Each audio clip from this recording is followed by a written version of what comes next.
Bonjour tout le monde, j'espère que vous allez bien. On se retrouve aujourd'hui pour discuter de mes découvertes et de mes favoris du mois d'août.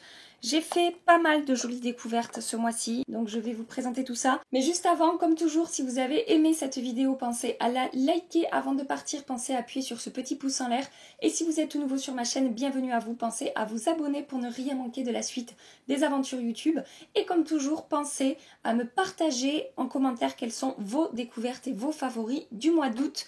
J'ai adoré lire vos commentaires sur ma vidéo précédente où je vous présentais un peu mes flops make-up, les produits qui n'ont pas fonctionné pour moi. Si vous n'avez pas vu cette vidéo, je vous l'accroche juste ici. On voit vraiment en fait que d'une personne à une autre, ça a vraiment rien à voir.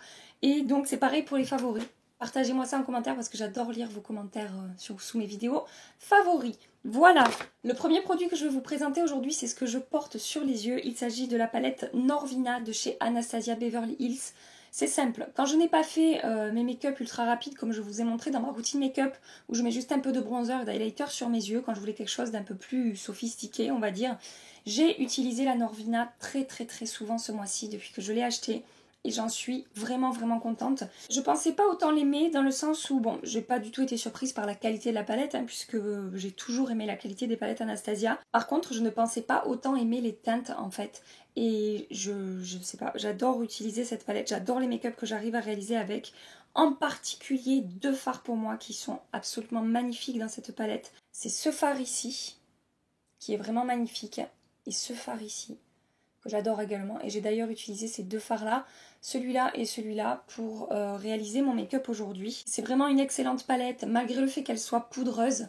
La qualité des fards, la pigmentation, la manière dont les fards vont ressortir sur la paupière, c'est super joli et j'adore. Voilà, tout simplement. J'ai un second produit pour les yeux à vous présenter. C'est un produit que Mimi m'a envoyé dans le swap qu'on a fait toutes les deux. Il s'agit du Chrome Paint on Tint Sun Drenched. Donc en fait, ce sont des fards à paupières en pot. Alors, au niveau du packaging, c'est pas super pratique. Il faut vraiment garder cette espèce de petit pressoir là en plastique qu'il y a parce que sinon le fard se démonte complètement. Donc je vous disais, c'est un fard en pot ultra lumineux. On est sur une texture un petit peu crémeuse en fait, mais en même temps la texture est d'une finesse. Il faudrait que vous puissiez toucher et voir de vos propres yeux pour comprendre ce que je veux dire, mais que ce soit la lumière, la pigmentation, la texture, c'est vraiment super beau. Je ne l'ai pas appliqué en vidéo, je m'en suis pas servi à la caméra encore. J'essaierai de le faire un de ces quatre pour que vous puissiez le voir en action sur les yeux. La tenue est vraiment super bonne et voilà. Merci Mimi. De toute façon, ces produits-là, vraiment, j'en rêvais. Je les avais vus passer sur des chaînes YouTube et je me disais, il faut absolument que je teste.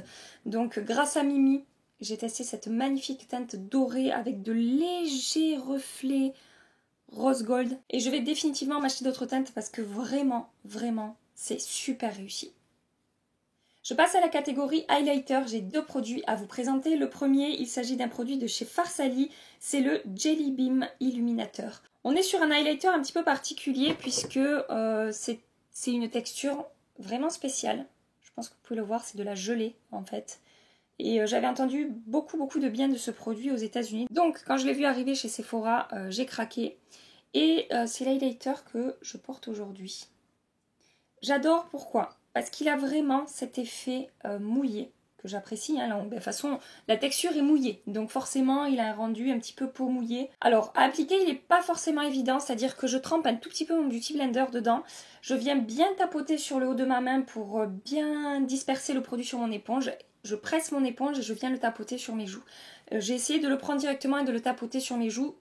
Premièrement, il est tellement pigmenté et intense que j'avais beaucoup trop d'highlighter. Et le produit, comme je vous dis, était mal réparti sur le Beauty Blender et ça a été un petit peu plus long à travailler. Et au niveau du rendu, je le trouve hyper beau. On peut avoir quelque chose de léger. Si vous tapotez bien sur votre main, vous pouvez obtenir un rendu assez naturel. Mais si vous en mettez un petit peu plus, il y a vraiment un rendu beaucoup plus intense. Il n'y a aucun effet de matière, ils se font totalement à la peau. Je vous ai déjà parlé un bon paquet de fois du Ultra HD de chez Makeup Forever. Je vous avais dit, il est magnifique, ils se font ultra bien à la peau. C'est un des highlighters qui se font le mieux à la peau. Et là, sur celui-là, sur le Farsali, ils se font, ouais, je dirais aussi bien à la peau, à part que le rendu est plus intense. Donc je suis contente parce que j'ai celui-là quand je veux quelque chose d'un peu plus léger.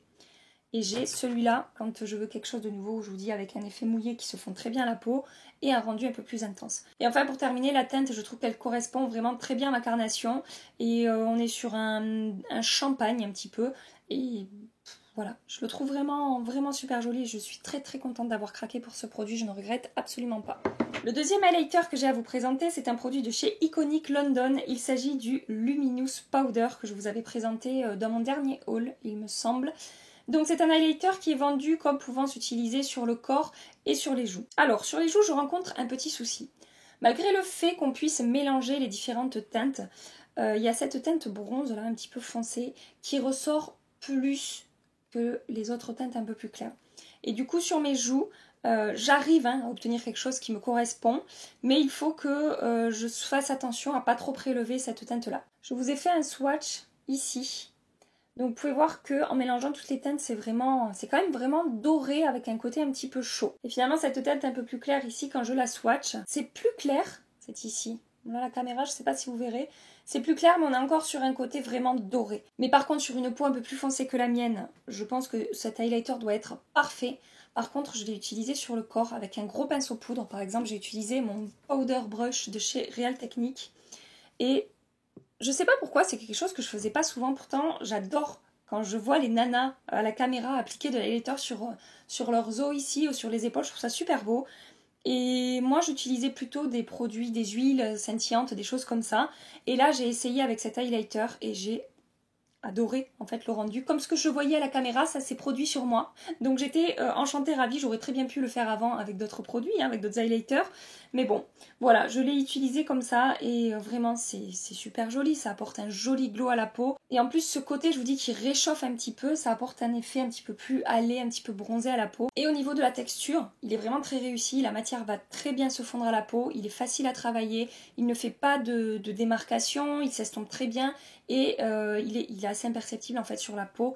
Il n'y a pas d'effet sec, il n'y a pas d'effet poudreux, il ne va pas marquer mes imperfections. Donc voilà, un très très très joli produit. Je passe maintenant à la catégorie blush. J'ai pas mal de blush à vous présenter aujourd'hui. Tout d'abord, je voulais vous parler d'un produit de chez Burt's Bees. Donc ça, c'est également Mimi qui me l'a envoyé. Je l'ai en teinte Toasted Cinnamon. Si vous voulez le voir en action, je le teste dans ma dernière vidéo dans laquelle je teste les nouveautés maquillage. Je vous l'accroche ici. Au premier abord, j'étais un petit peu sceptique quand j'ai vu la couleur. Au final, en fait, quand on l'applique sur les joues, je trouve la couleur vraiment super jolie. Je n'applique pas de bronzer quand j'applique ce blush parce qu'il est déjà très chaud, donc il se suffit à lui-même. Et en fait, j'adore la teinte. Et je l'applique quand je fais des maquillages vraiment chauds sur les yeux. La pigmentation, c'est pile ce que j'aime, donc c'est pas trop pigmenté, mais en même temps, en quelques coups de pinceau, on arrive à obtenir un joli résultat. Et la teinte est ici, en fait. Et c'est un marron avec... j'ai presque envie de dire quelques, très peu sous-tons, en fait, un petit peu pêche. Et voilà, j'ai adoré ce produit, très facile à travailler, aucune démarcation, se fond très bien à la peau. Alors je suis un petit peu embêtée parce que je n'ai toujours pas trouvé de lien pour qu'on puisse le procurer en France. Si vous avez un plan pour acheter ce blush, si vous avez réussi à vous le procurer en France, n'hésitez pas à me le dire en commentaire parce que voilà, je vous en vante les mérites, mais en même temps, voilà, il n'est pas forcément très accessible en France. Le second blush que je voulais vous présenter aujourd'hui, c'est un blush de chez Hourglass. Il s'agit du Ambient Lighting Blush en teinte Luminous Flush. C'est le blush que je porte aujourd'hui. Alors au niveau de la teinte, on est sur l'opposé en fait de la teinte que je vous ai présentée juste avant. Là on est vraiment sur quelque chose de très frais, très rosé. Au niveau de la qualité des blushs Hourglass, je vous en ai déjà parlé plein de fois sur ma chaîne puisque ce sont définitivement mes blushs favoris. Je les adore. Ils sont subtils, élégants. La pigmentation, c'est pareil, c'est pile ce qu'il faut, c'est pas trop, c'est pas assez. Ils sont imperceptibles, je crois que c'est les blushs les plus, au niveau de la texture, du rendu, les plus imperceptibles que j'ai. Et du coup cette teinte, je l'apprécie particulièrement en ce moment parce qu'elle est super fraîche. Et du coup quand je l'applique, ça va venir réveiller mon teint, ça va apporter une petite touche rosée sur mes joues que j'adore. Donc je l'ai swatché juste ici. J'ai mis la quantité pour que vous puissiez voir la teinte évidemment sur mes joues. Je pense que vous pouvez voir que ça ne rend pas aussi rose bonbon. Justement, ce que j'apprécie avec ce blush, c'est que la matière va vraiment bien se diffuser. Ça va apporter un côté frais à mon teint, mais en même temps, ça va être assez imperceptible en fait. Le dernier blush dont je voulais vous parler, c'est un blush de chez By Terry. Il s'agit du Compact Expert Dual Powder en teinte Sun Desire. C'est un blush en format voyage qui m'a été envoyé donc par By Terry. J'avais vraiment envie depuis très longtemps de tester ces blushs. J'en avais beaucoup entendu parler. On est sur une teinte vraiment très naturelle, très facile à porter. En fait, il y a deux teintes dans ce blush. On a une teinte au centre qui est un petit peu plus peps, un petit peu plus fraîche, et une teinte autour qui est plus nude et plus naturelle. Et je mélange les deux, hein, parce que là, vu que c'est un format voyage, j'arrive pas à aller chercher juste la teinte au milieu. Et le rendu est vraiment super joli. C'est exactement le genre de teinte que j'adore porter. La teinte passe-partout, qui passe avec tout style de maquillage, des maquillages naturels, des maquillages chargés, des maquillages chauds, des maquillages froids. La texture est également très réussie, ça se fond très bien à la peau, ça ne fait pas de démarcation, c'est facile à travailler, hein, comme tous les produits que je vous présente aujourd'hui. En même temps, on est sur une vidéo favori. Bref, donc voilà, un très joli blush. Je sais, dites-moi si vous avez testé ces produits-là de chez By Terry, ce que vous en pensez. Mais pour moi, c'est une très belle découverte. J'ai maintenant un mascara à vous présenter. Il s'agit du mascara Climax de chez NARS que j'ai reçu en échantillon. Je l'ai également utilisé dans ma vidéo où je teste des nouveautés maquillage. Et j'ai été vraiment surprise par l'efficacité de ce mascara sur mes cils. Donc, c'est celui que je porte encore aujourd'hui. Il va apporter du volume, il va apporter de la longueur. Il va vraiment étoffer ma ligne de cils.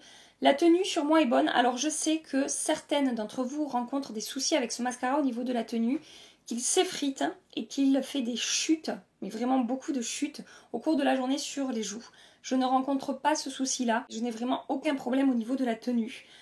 La brosse, on est sur une brosse vraiment costaud. Je vous l'avais montré hein, dans ma vidéo précédente. Je vous montre ça parce que je sais qu'il y en a qui n'aiment pas les brosses qui sont assez volumineuses. Là, c'est le cas. Mais vraiment, j'ai été surprise par ce mascara. Je comptais même pas le tester et au final, c'est une très jolie découverte. Je passe maintenant à la catégorie fond de teint. J'ai un produit de chez Make Up For Ever à vous présenter. Il s'agit du fond de teint Matte Velvet Skin que j'ai en teinte Y245. J'ai fait une revue à son sujet que je vous conseille d'aller voir. Si vous ne l'avez pas vu, je vous l'accroche ici.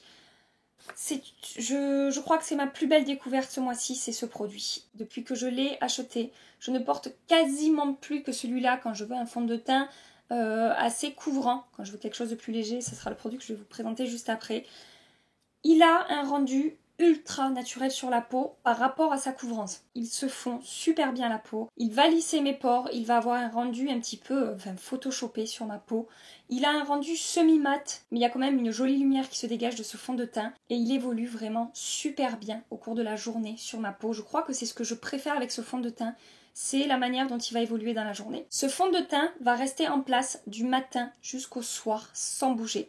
Il ne va pas migrer dans mes ailes du nez. Je vais avoir de la matière quasiment toute la journée sur mon menton. C'est le truc genre un petit peu improbable chez moi. Ça va s'estomper un petit peu mais c'est vraiment très léger. Il ne va absolument pas marquer mes zones de sécheresse. En ce moment j'ai vraiment des zones de sécheresse autour de ma bouche ici. Ce fond de teint ne les marque pas, ne les amplifie pas. Et même au cours de la journée, mes zones de sécheresse ne se voient pas en fait. Au niveau du contrôle de sébum, en fin de journée, je vais un petit peu plus briller qu'en début de journée, évidemment, puisque j'ai la peau mixte. Mais ça reste tout à fait gérable, tout à fait raisonnable. Et quand je fais des retouches avec ce fond de teint, j'absorbe un petit peu mon sébum et c'est comme si je venais d'appliquer mon fond de teint. Il est vraiment super beau sur ma peau. J'ai eu un retour négatif sur ce fond de teint d'une d'entre vous dans ma dernière vidéo, je crois, où je vous présente les flops. Cette personne me disait que sur sa peau mixte, ça n'avait pas vraiment fonctionné. Mais sinon, tous les autres retours que j'ai vus sont assez positifs. J'en ai entendu parler également dans des vidéos de youtubeuses américaines qui adorent ce fond de teint. Est-ce qu'il remplace mon Pitch Perfect? Au moment de l'application, le Pitch Perfect a un rendu encore plus beau, photoshopé que celui-là. Celui-là a vraiment un très beau rendu sur la peau, mais le Pitch Perfect encore plus. Par contre, au niveau de l'évolution dans la journée, alors le Pitch Perfect évolue très bien, c'est pas ce que je veux dire. Hein. Il fait définitivement partie de mon top 3, c'est un excellent fond de teint, mais je trouve que le Make Up For Ever évolue encore mieux au cours de la journée. Voilà ce que je peux vous dire par rapport à ce fond de teint. Mais comme toujours, si vous voulez le tester, demandez un échantillon chez Sephora, on ne sait jamais. Peut-être que sur vous, ça ne marchera pas aussi bien que sur moi. Donc n'hésitez pas à demander des échantillons, c'est fait pour tester les produits. Et c'est toujours mieux plutôt que de claquer, je ne sais pas combien il coûte, 40 € je crois, ou peut-être un peu plus, si après il ne vous convient pas. Le second produit teint que je voulais vous présenter, c'est un produit de chez Dr. Jart, il s'agit du Cicapair. Donc, je vous avais montré ça dans ma vidéo routine maquillage du moment. Si vous ne l'avez pas vu, je vous l'accroche ici, pour que vous puissiez le voir en action, parce que c'est vraiment particulier. En fait, dans le pot, on a une texture verte comme ça, un petit peu spéciale. Mais en fait, quand on l'applique sur la peau, ça va comment dire, s'adapter en fait à la couleur de votre peau et ça va avoir l'effet un petit peu d'une bébé crème. C'est un produit qui va protéger et réparer la peau, qui est fait pour les peaux sensibles, qui a un SPF 30. Je l'applique en fait quand je veux des no make-up. Et c'est vraiment super efficace pour ce genre de maquillage puisque ça va unifier mon teint, ça va atténuer mes premières rougeurs. Ça va apporter de l'éclat, ça va vraiment me donner bonne mine, mais en même temps c'est absolument imperceptible sur la peau. On a un côté soin dedans, on a un SPF 30. Et ce qui m'a vraiment agréablement surpris, c'est que malgré le fait qu'il n'y ait pas de promesse au contrôle de sébum, je ne brille pas avec ce produit, je n'ai pas besoin de faire de retouches. Par rapport à ce produit, je serais vraiment intéressée d'avoir votre avis. Donc si vous l'avez testé, n'hésitez pas à me donner votre avis en commentaire, parce que personnellement, c'est une très belle découverte. Ça, c'est pareil, c'est le genre de produit. Je me dis, bon, je vais tester, mais j'ai la peau mixte, ça va pas être génial, j'ai quand même des rougeurs, etc. Et en fait, au final, très belle découverte. J'en suis très contente et je pensais pas autant l'apprécier. Voilà, donc dites-moi ce que vous en pensez. J'ai maintenant un produit de chez Too Faced à vous présenter. Il s'agit du Born This Way Multi-Use Sculpting Concealer. Ça c'est pareil, j'ai fait une revue à son sujet. Je vous l'accroche ici si vous voulez voir le produit en action. J'apprécie vraiment la qualité de ce produit. La couvrance est excellente. Il est aussi couvrant que mon Shape Tape de chez Tarte, mais en même temps il a un côté lumineux. Quand on applique un produit lumineux sur des cernes qui sont assez foncées, ça va avoir tendance à encore plus neutraliser justement ce côté bleuté ou violacé qu'on peut avoir au niveau des cernes. Parce que la lumière va faire un effet un petit peu illusion d'optique, ça va renvoyer la lumière et du coup je vous dis ça va encore plus neutraliser et effacer cet effet sombre qu'on peut avoir sous l'œil. J'apprécie aussi que la texture soit plus fine que le Shape Tape. Il est plus facile à travailler, il s'estompe plus rapidement voilà, que le Shape Tape. Et il a sur ma peau une excellente tenue. J'ai eu quelques retours négatifs par rapport à ce produit sous ma dernière vidéo également, puisque je vous ai demandé en fait quels étaient vos flops à vous. Il est ressorti, je dirais 3 ou 4 fois sous cette vidéo. Certains d'entre vous m'ont dit qu'il filait vraiment dans les plis. Donc moi personnellement je ne rencontre pas ce problème-là, ou du moins très peu. Par contre, je vous avoue que ce week-end j'étais de mariage. Toujours le même mariage, mais en fait le mariage s'est fait en 2 fois. Et j'ai pris mon Shape Tape de chez Tarte. J'ai pas pris mon Born This Way de chez Too Faced. Pourquoi? Parce que je savais que ça allait être une journée émouvante. Une journée où j'allais chialer, clairement, en mode... Vous voyez, vous savez quand on pleure et que ça vous fait faire des grimaces. Voilà, je savais que ça allait être une journée comme ça. Et du coup, je sais pas, mon cœur s'est tourné vers mon Shape Tape en me disant... valeur sûre. Pourtant, valeur sûre aussi. J'en suis très contente. Mais c'est ce que je vous disais en fait dans ma vidéo où je testais ce produit. Je vous disais, je le trouve génial. Il a des points positifs par rapport au Shape Tape. Mais le Shape Tape reste quand même un excellent produit. Et je ne saurais pas vous dire lequel je garderais si je devais n'en garder qu'un. Je saurais pas. Et il m'est arrivé ces derniers temps de porter du make-up pendant 14-15 heures d'affilée. J'avais vraiment des grosses journées. Et je crois quand même que le Shape Tape file un tout petit peu moins dans les plis parce qu'au bout de 15 heures, n'importe quel anti-cerne aura un petit peu filé dans mes ridules. Hein. Mais le Shape Tape file un tout petit peu moins au bout de tant d'heures que le Born This Way, même s'il est quand même très bon et qu'il reste quand même très bien en place, au moins 10 heures. Voilà, j'espère que vous arrivez à comprendre ce que je veux dire. Ce que je veux dire, c'est que je les adore les deux. Voilà. Mais que celui-là, je l'ai découvert il y a très peu de temps, donc je le mets dans cette vidéo. Et enfin, pour terminer, j'ai un rouge à lèvres à vous présenter. Je vais vous le présenter rapidement parce que c'est un produit qui n'est pas accessible en France. Il s'agit d'un produit que m'a envoyé Mimi de la marque Bite Beauty. Et c'est un rouge à lèvres amuse-bouche en teinte Pepper. Je vous le présente tout simplement parce que je l'ai énormément porté ce mois-ci. En particulier avec en fait la Norvina de chez Anastasia Beverly Hills. Pourquoi? Parce qu'on est dans des tons un petit peu vieux rose, comme ça, bois de rose, que j'aime beaucoup. Et je trouve ce rouge à lèvres vraiment assorti aux teintes qu'on va retrouver dans la Norvina de chez Anastasia Beverly Hills. Donc voilà, je l'ai beaucoup porté puisque j'ai également beaucoup porté cette palette. Et au-delà de la teinte, il est crémeux, il est pigmenté, il est confortable, il est parfumé. Vous savez que ça me dérange un peu les produits parfumés, mais bon, c'est très très léger. Et pour un rouge à lèvres crémeux, il a une très bonne tenue et la texture est vraiment fine. Il ne file pas dans mes plis et il est vraiment super à porter. La marque Bite Beauty, qui malgré son nom, qui risque de poser problème un jour si la marque arrive en France, je vous assure, hein, puisque ça s'écrit B-I-T-E, hein, et que le rouge à lèvres, ça s'appelle amuse-bouche. Non mais, les gars quoi, les gars. Bref, ce sont des rouges à lèvres qui ont beaucoup de succès aux États-Unis et au Canada. J'en ai toujours entendu beaucoup de bien et je confirme, même pour avoir testé un de leurs rouges à lèvres, que voilà, le produit est vraiment très bien. J'ai terminé de vous présenter mes découvertes et mes favoris du mois. J'espère vraiment que ça vous a plu. J'espère que vous avez passé un agréable petit moment en ma compagnie. Si c'est le cas, on like et on s'abonne avant de partir. Et en attendant ma prochaine vidéo, je vous fais des milliards de bisous. Mouah. Prenez soin de vous et à très bientôt. Bye bye. Ah, j'ai chaud. Vous n'avez pas chaud, vous? De mes découvertes et de mes favoris. La texture est également super jolie. Petit bonus, les amis. Petit bonus. J'aime bien faire des petits bonus secrets à la fin de mes vidéos. Pour celles qui restent jusqu'au bout.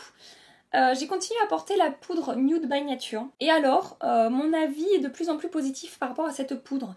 Je l'ai appliquée avec une crème vraiment hydratante en dessous, puisqu'elle avait quand même pas mal marqué mes zones de sécheresse. Ça a beaucoup mieux fonctionné. Ça n'a pas marqué mes zones de sécheresse en fait, et ça ne les a pas amplifiées au cours de la journée. Et elle a également très bien fonctionné par-dessus ma base Original Skin de chez Origins.